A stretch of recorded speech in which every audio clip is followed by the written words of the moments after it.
In permaculture, soil is everything. And you might think that you need fancy lab tests to tell you some useful information about your soil, but you'd be wrong. In this video, I'm going to show you 3 quick and easy DIY soil tests that you can do at home to tell you your soil type so that you can choose the right plants for your garden, increase your yields and the health of your plants, and work with nature rather than against it. So you may be thinking, why does my soil type matter? Well, soil is everything in permaculture gardening.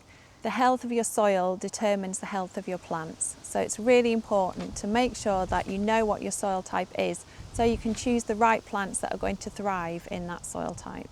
Your soil type affects drainage, how water moves through your soil. Have you got a very sandy, free draining soil or a very heavy clay, waterlogged soil? It also will determine how nutrients hang around in your garden. Do they get washed away really quickly, or does your soil hold on to them really well?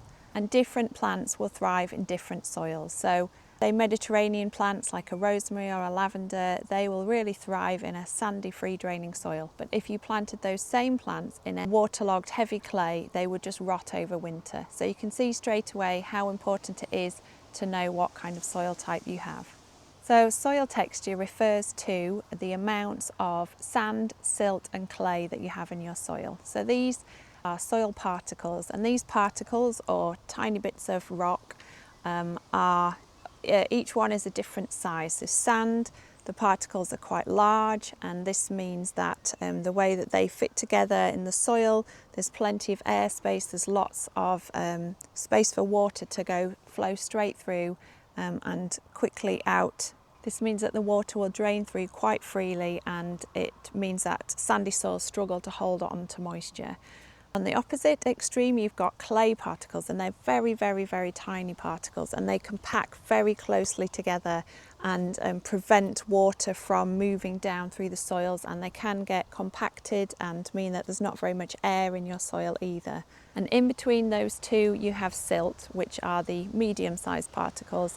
And silty soils have some of the pros and cons of both sandy and clay soils. So when we're doing these tests, really what we're trying to identify is how much of each of these different types of soil particles make up your soil, and that will determine what plants you can put in your garden.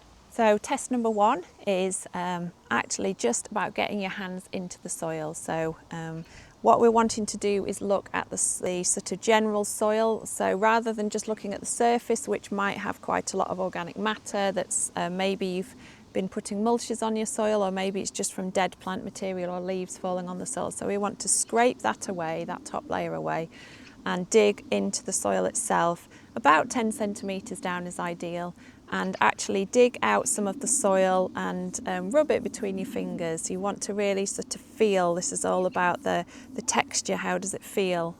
If it feels quite gritty, you've probably got a sandy soil. If it feels very sticky between your fingers, that indicates clay soil. And if it feels kind of quite smooth, almost like you're feeling a mix of flour and water or something like that, then it's more likely to have more silt in it.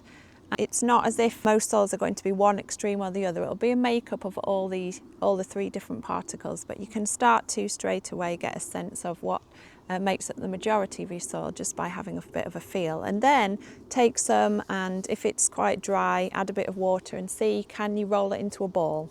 So if you can't roll it into a ball even when it's quite moist, because it just keeps crumbling, that means you've got really quite a sandy soil.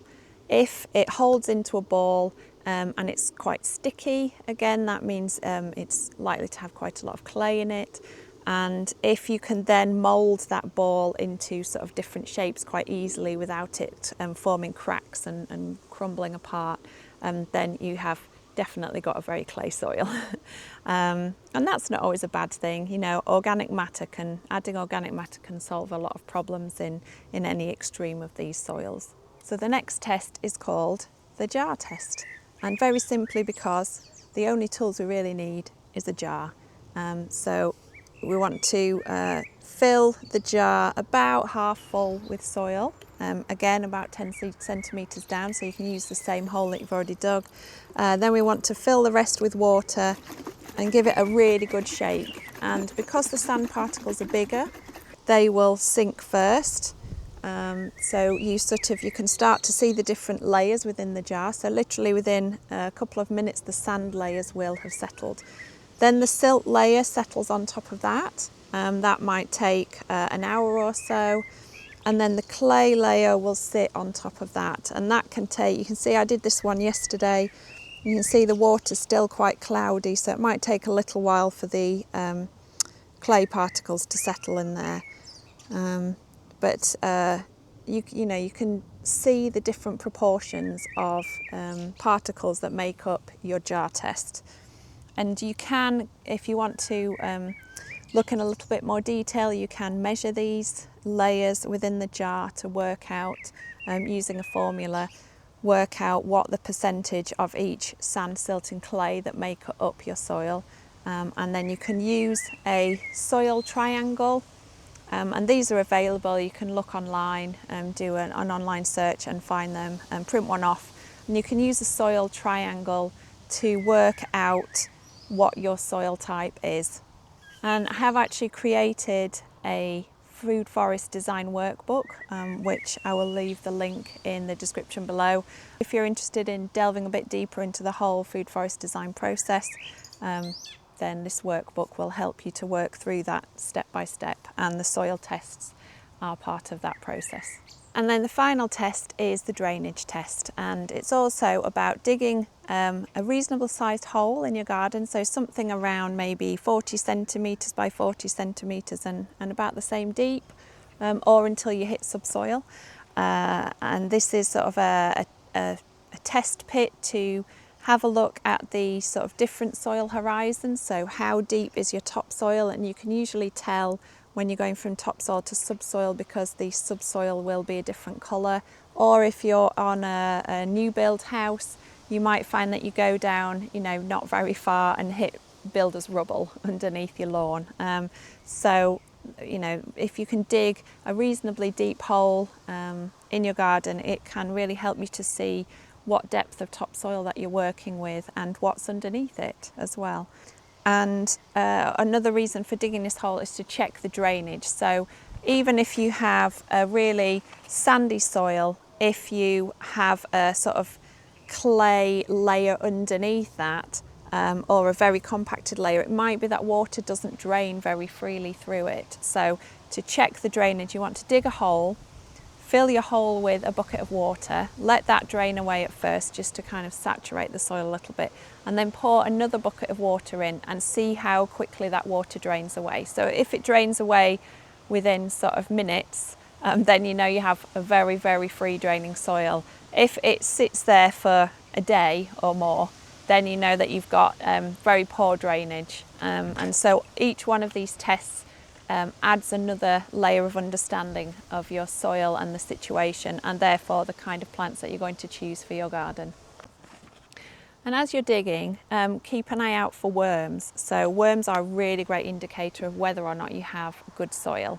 So they say that in the ideal soil, when you dig out a spadeful of soil, you might count 10 worms. That's a really great indicator of really fantastic soil full of organic matter if it's absolutely teeming with worms.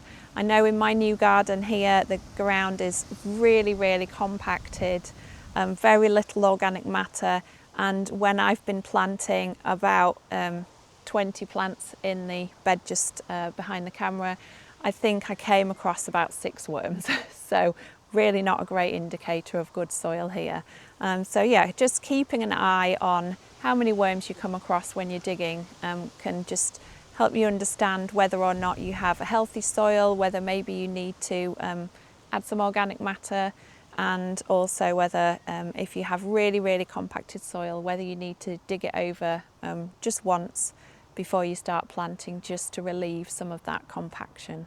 And so finally, what does all this tell us, and what can we do with this information? The video after this one is all about putting together a plant list and a plant profile of plants that you're going to include in your garden. It means that when you're doing your research, you can check whether or not the plants that you are looking at are going to like your soil type. So some plants don't mind what soil type they have and will grow in pretty much any soil, from free draining sand to heavy boggy clay. and those plants are really useful. And other plants are very, very specific. They'll only grow in really free draining soil, or they'll only grow in damp, boggy, wet soil, or they'll only grow in the exact in between of those two. Knowing your soil type, it really empowers you to make the right choices at the beginning, and then everything else is so much easier. If you're wanting to work through these soil tests as part of the whole design process, then take a look at my Food Forest Design Workbook. The link's in the description below. And yeah, just get out there, dig in, grab a jar, and yeah, find out what's in your soil.